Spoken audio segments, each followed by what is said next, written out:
Hello and welcome on in everyone to day 3 of the Photoshop Daily Creative Challenge. My name is Sam Peterson and we're going to be doing a new challenge today.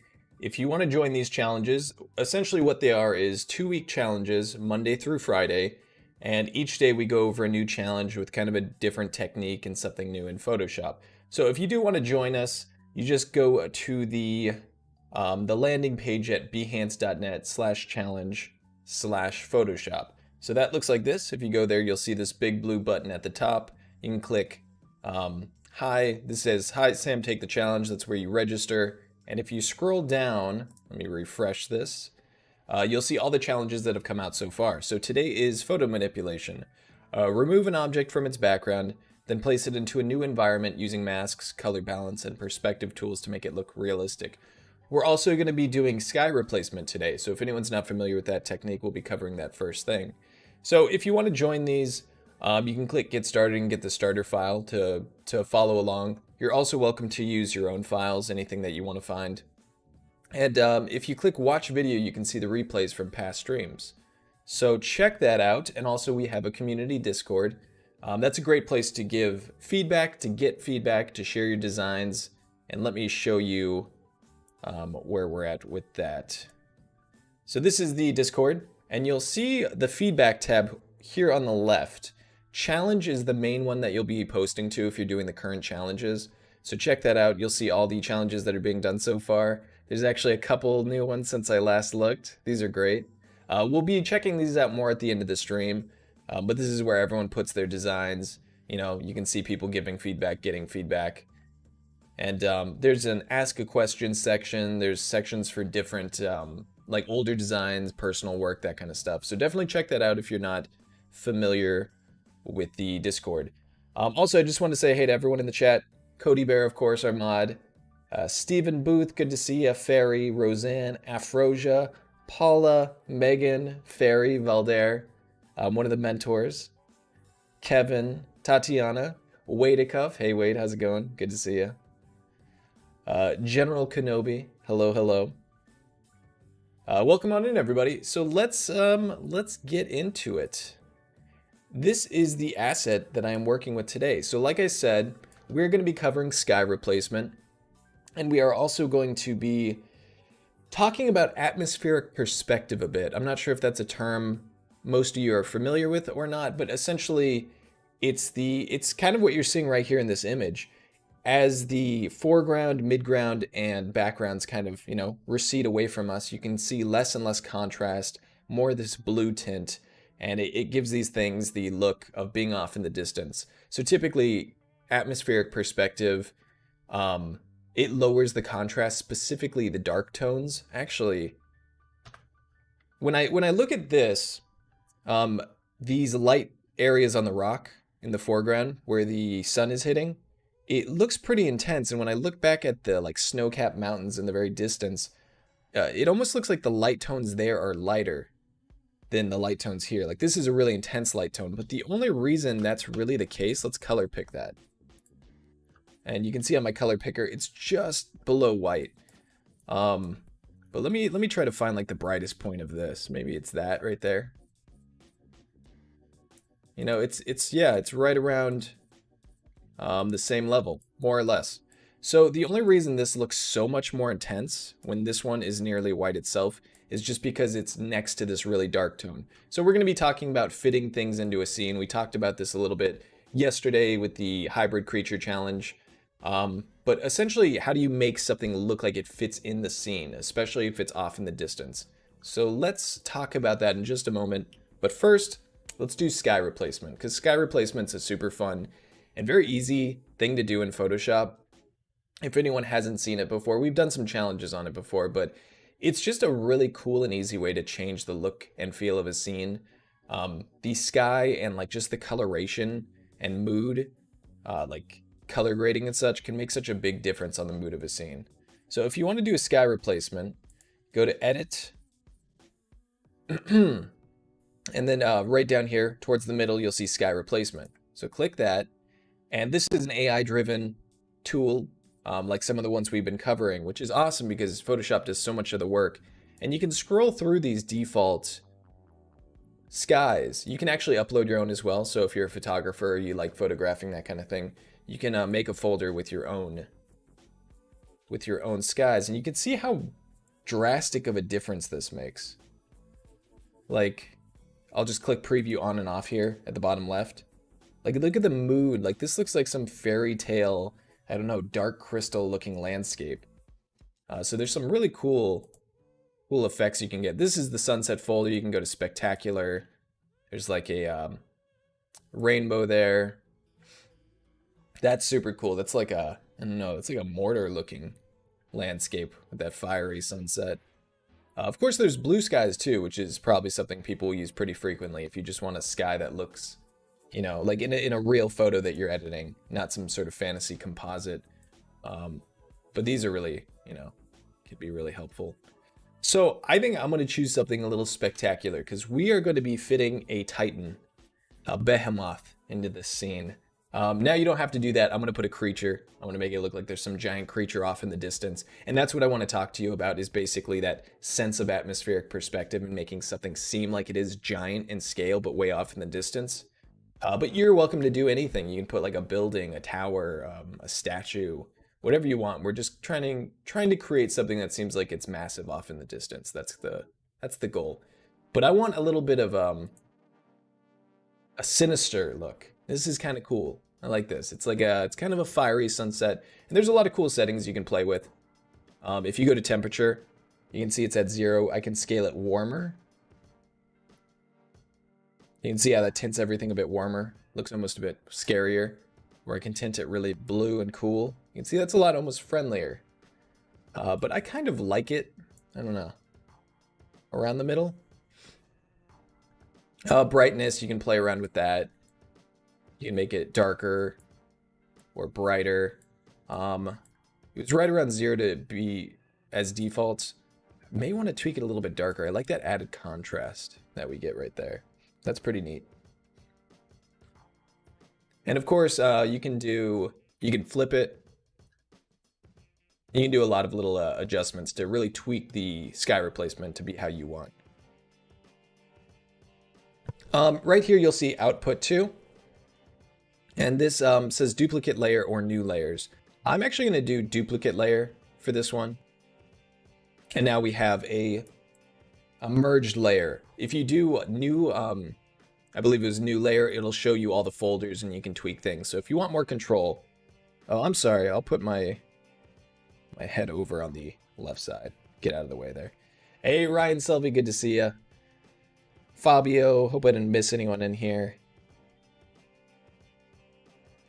So let's jump into the next step, which is going to be separating the foreground from the background. We actually did this the first day, so we're going to do it again for this purpose, because there's so many layers in this image that if I'm fitting a Titan into the background, some sort of massive object, I need to have some space to do it. So it's going to be behind these mountains because there's no real place for it to be without it being obscured. So that's going to make my job easier.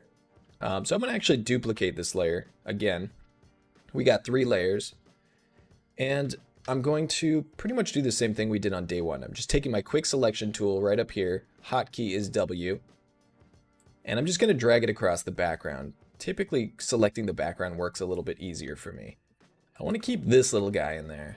So I'm just holding on Alt to subtract from the selection. Making my brush smaller to get the smaller areas.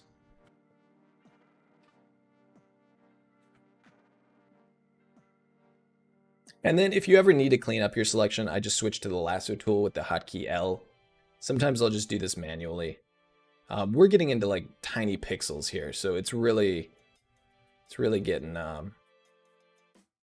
hard for the tool to really grab it, but I think that's fine. Now, I'm missing my water here, whoops. So I'm holding on Shift to add to the selection, Alt or Option to subtract, and that looks pretty good. I'm gonna hit the little button at the bottom here, Add to Layer Mask. You can't see it on my screen. If I move it up, you'll see that little triangle with the circle in it. Just click that, add a layer mask, and now we're good to go.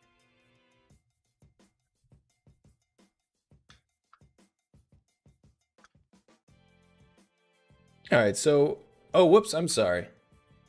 I forgot the crucial step. I just masked the background. So what I want to do is Control Shift I or Command Shift I, and now I'm going to mask the foreground. So I'll make a new layer so you can see what I'm talking about. It's very confusing otherwise. There we go. So I just inverse the selection. It's easier to select the background for me, then inverse it, and now we have a foreground. So I'm going to call this foreground, and we have our background layer here. It still has the foreground on it. I don't need to separate the background completely. That's fine. All right, so now that we have our foreground and our background, we can move forward. And the next step that I want to do, let's see here. All right, so we want to put something in this scene, right? And I am going to put our friend right here, Mr. Meerkat. So this image is actually pretty nice. There's not a lot of detail and things going on in the background. So I think select subject if you select the quick selection tool. You can do select subject here, and we'll see how Photoshop does auto selecting it. Now it didn't get all these little furs. It did a pretty good job, but I want to try to go into select and mask and see if I can grab some of those furs. So I'm going to grab the refine edge brush tool over here, hotkey R. It's the second tool from the top. And I'm going to try dragging it along the edge of this meerkat. Now, you'll notice if you drag it like kind of on the inside more than the outside, you're going to get slightly different results than if you drag it more towards the outside. So see how that red's creeping into the meerkat? What if I select it on the very edge, the very outside? Let's see if that does a better job. And it does. So you can kind of play around with the size of the tool and exactly where you're dragging it, and that will affect your results slightly. So you can kind of adjust it towards the image. That's looking pretty good. It's kind of selecting that. Let's make this, let's get these ones on the side that I wanted to get. The refine edge brush tool is really nice for these really hard to grab areas. Ah, perfect. See how I grabbed those now? That's how it was before. That's how it is now. So I'm going to do this kind of quick. See if I can grab some of these.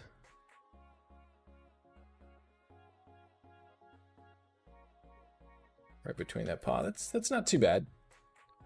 Not too shabby. Let's check its head. That ear is looking a little rough. I'll do one last pass right around its head. See what happens. I like it. All right, we're going to go with that. We'll click OK. And now I can mask this out with the little button at the bottom of the layers panel. And I'll just take, you know, I'm actually going to merge this, apply layer mask. I'll just Control A, Control C, and I'm just going to bring that in here. So now we got Mr. Meerkat in our scene. And you know what I don't want? Actually, I'm going to bring him on the very top layer. You can see he's behind the foreground. I don't really want his feet and his tail in there. So I'm just going to mask those off.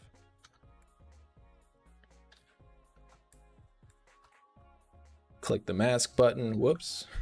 Control Shift I. Click the mask button. And we'll go from there. So I'm going to go to edit. We're going to flip him horizontally. Flip horizontal. Oh no, we lost his head. Oh no. All right, let's go back. We need his head. Let's scale him down a bit. He's too big for the scene anyway. And what I can do is I can actually make him a smart object if we're going to be scaling him around. So I'm going to grab those tail and legs, Control Shift I, mask that out, and then do Control D to deselect, flip horizontal, edit, flip horizontal. All right, now we're back where we were, where we want to be. So I want him to be hiding behind this mountain. I think this will be fun. Bilo says he's so cute. He's massive though. He's going to be very fearsome. I don't know. I guess they're still pretty cute when they're this tall. All right, let's try putting him behind the foreground so we can actually see what we're working with. And this is why we masked it out. I think that's not too bad. It looks like Let me see if I can reveal some of this mask. Give him a slight tilt. I think something like that works pretty well.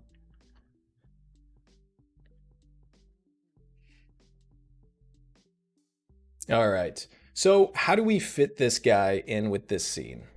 That is the question. First off, the lighting doesn't match at all. And now I do want to point this out. If you can find images that work together when you're doing a composite that have similar lighting and a similar perspective, like a similar camera angle, it's going to make your job much easier. But I actually played around with a different image that I couldn't license because it was one of the ones where you can only buy the license for like hundreds of dollars or something. But it had perfect lighting for this scene. This one does not, and you're going to find yourself in that situation a lot, where you want something that matches, but it just doesn't, and it's a perfect image otherwise. So I like to tweak the lighting a lot. I'm going to make a multiply layer. You can also do an adjustment layer for exposure, an exposure adjustment layer. Both of them work, I find, quite well for shadows, but personally, I like doing multiply layers. It's a little bit more like a painterly approach sometimes, just like how you paint it on directly, but you would just mask off the exposure layer kind of in the same way and paint in the effect with the masking where you want it. So I'm using a soft round brush and I'm using a multiply layer. I'm going to use like 50% roughly here and a very desaturated kind of bluish purple. I just find that that makes for a nice cool shadow. I'm going to right click my multiply layer, clip it to the meerkat, and see if we can get something like this. Just to paint in kind of a rough shadow shape here. And it's not bad. I'm going to my eraser tool, also using a soft round brush. And I think that looks kind of cool. Right? It's kind of matching that lighting a little bit better. I think it looks better, at least. What I don't like is there's a lot of coolness going on in the shadows of this scene. Do you see the kind of blue shadows on the hillside? Cool tones. He feels a bit warm to me. So I'm going to create a new adjustment layer by going to Layer, New Adjustment Layer, and I'm going to try Color Balance. So I'm going to go to the shadows because I want to specifically cool down the shadows to match this scene. And I'm going to let's try cranking up the blues a bit. You'll see how purple it's going, but it's affecting the whole scene. So I need to remember to clip that to my meerkat layer the way I clipped the multiply layer. So now it's only affecting the meerkat. You can see me toggling that on and off. So the blues are cranked up quite a bit. Let's try putting some cyan in there because there's like some bluish green hills. Let's see.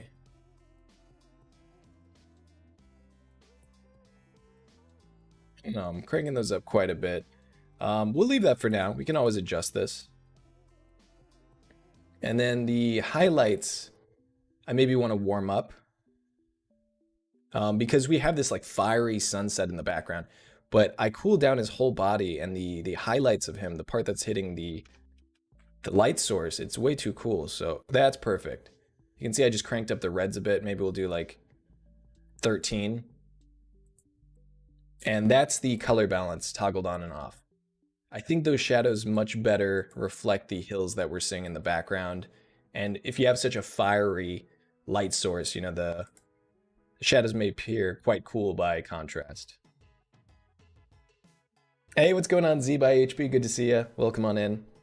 You're just at the the exciting part where we're editing the meerkat to look like a titan. All right, so here's the big thing, and this is what I really want to emphasize.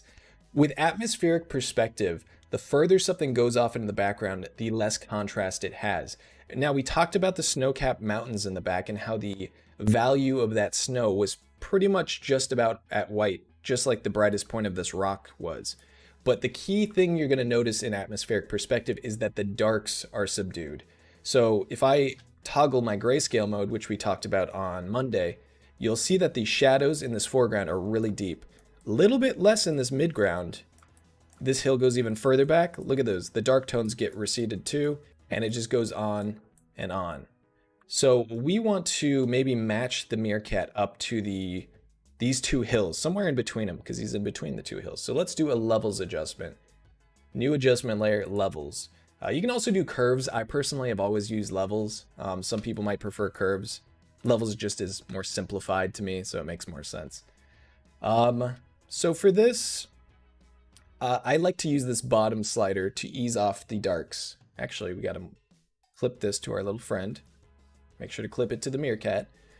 This bottom one will basically fade off the deep darks. It doesn't allow things to go beyond a certain point when you're adjusting this. You can't go too dark with it if you really want to fade the contrast. You can do the same with the light. See how it's not letting it go too bright anymore? So I'm going to tweak the this darks, which will basically ease up the darkest points like the nose, the eyes, so it doesn't look too contrasty for how far away it's supposed to be. But to compensate for that, I'm going to take this midtone slider and make it darker. And I don't know. Maybe like trying to make it just fit with the scene. I kind of eyeballing it. Let's try something like 54. Maybe 40 for the bottom. And I may want to crank up the brights a little bit. Maybe somewhere like 245, 246. And I'm going to toggle that on and off. And basically the goal is to have it subdue those dark tones. Do you see the eye and the nose and the shadows, the deep shadow under the chin? It's kind of easing off those really darks. So when I tell people in the Discord a lot of times, like, you know, adjust the contrast or boost up the darks or ease off the darks, this is what I'm talking about. And it kind of gives you maybe a bit more of a realistic look. Let me see if there's anything else I want to do here. I think that looks pretty good. You can see how we boosted the lighting, but we also subdued the darks. So this is what it looked like before all the layers. We have multiply, color balance, and levels. And I think that looks pretty decent. I think he kind of looks like he's off in the distance. Let's zoom out, toggle those on and off.